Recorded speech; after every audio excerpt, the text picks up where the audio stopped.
Your morning routine doesn't have to be long or complicated to matter. Even just a few minutes of something consistent can signal safety to your nervous system and set the tone for the day. When your body feels grounded, it's easier to stay calm, focused, and present, no matter what comes up. Think of it less as a checklist and more as a way to give yourself a steady rhythm, one that carries you forward into everything else you do for the day.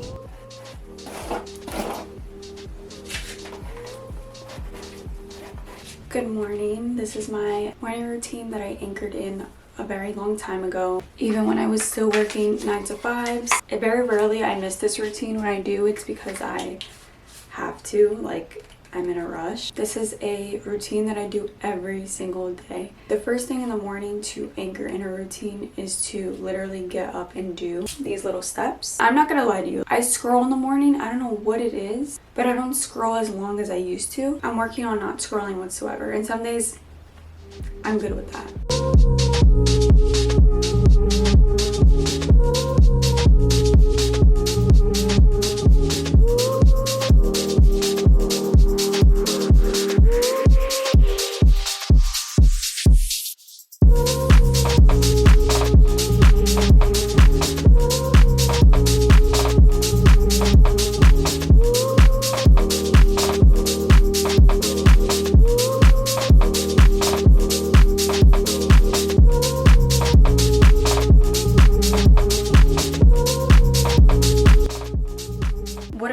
That both of my cameras kept dying today. You just saw my morning. I want to talk about why I start my day that way. Most people wake up and immediately start thinking about everything that isn't working or about what their life isn't yet. When you feed those thoughts like first thing in the morning, you're feeding the same energy or the same frequency you're trying to escape. It's like impossible. That's why I focus on anchoring my nervous system straight away in the morning. Movement, breath, grounding in my space. And even if it was like today, right? Like I scrolled a little bit, but I immediately got up and did what I had to do. And I didn't half-ass my morning. My phone was left on my bed.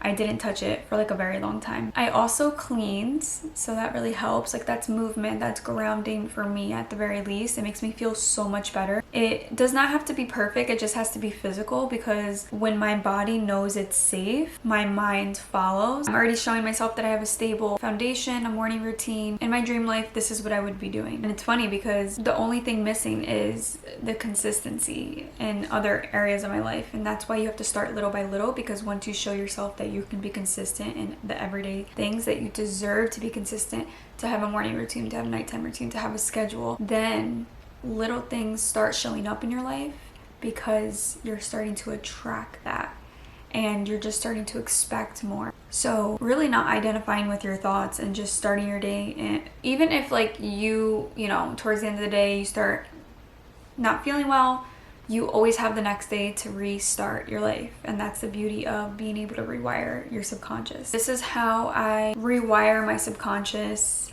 even if I'm like fighting to I'm literally fighting these thoughts. When I wake up and my brain goes straight into your life doesn't look like what it should, I know I'm in a loop. The difference now is I don't entertain it, I redirect it. That one choice, like this morning routine, stops me from spiraling. It actually brings me back into my body. It makes me feel fulfilled in the little things instead of looking externally of how my life could be better. To me, romanticizing life isn't about pretending. It's about raising your frequency. It's saying, I'm gonna make this cup of beautiful coffee, cup of beautiful tea, little things like that, like just putting it on a pretty plate or making sure that you're, you know, even if you have to have a go-to breakfast every day where like you're like, oh, I don't know what to have for breakfast today. Try to have the same things or different variations, so like and make it things that you like as well.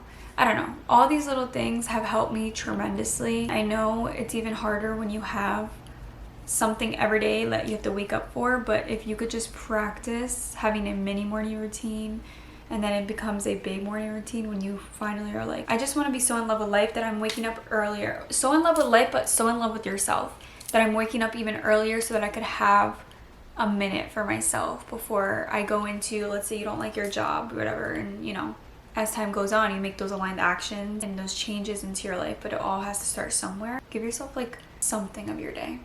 do things that you love. Try to reroute, like try not to identify with the story you've been telling yourself. Another thing that has helped me is like just looking presentable, getting out of my whatever clothes. These small actions train your nervous system to believe I'm already living in the reality I desire. So if you want your mornings to shift your whole life, don't start in your head. Because some of these thoughts are just old programming and we just got so used to it. Even if it's uncomfortable or sad, the body likes, like we like habit. We like to be comfortable, you know. Change and any type of risk or doing anything different is always hard at first. You need to start in your body. You need to stop feeding the loop and choose one way to romanticize your life right now. Just one. Don't overwhelm yourself, because that's how you slowly align your nervous system with the version of you that's already ahead, which is everything is happening at the same time. You just have to match it. Like there's so many outcomes. There's so many different probability and outcomes that could happen. Just like every choice you make, like it just is a domino effect in life. So you have to meet that version of you that's already here. It doesn't happen overnight because there is resistance, but if you could start little by little, you'll be closer than you think. Thank you guys for watching. Maybe I'll do a nighttime routine next, because my mornings have always been like, because nobody's home, it's easier. So but my nighttime routine has been a lot better. I actually end my night literally watching and listening to sound bowls every single night now, and it's been so helpful. The only thing that I like a little bit of light in my room. I like a vibe. I don't care if I like go to sleep and like it's dark, but as I'm going to sleep, for some reason I like it to be vibey. Like it makes me sleepy. If it's dark right away, it's like a shock to the brain for me. So have to learn about reducing blue light, because the sound bath meditations that I do, they're to go to sleep, but they have blue light coming from the TV. Little shifts are happening and I want you guys to try it with me. See you in the next video.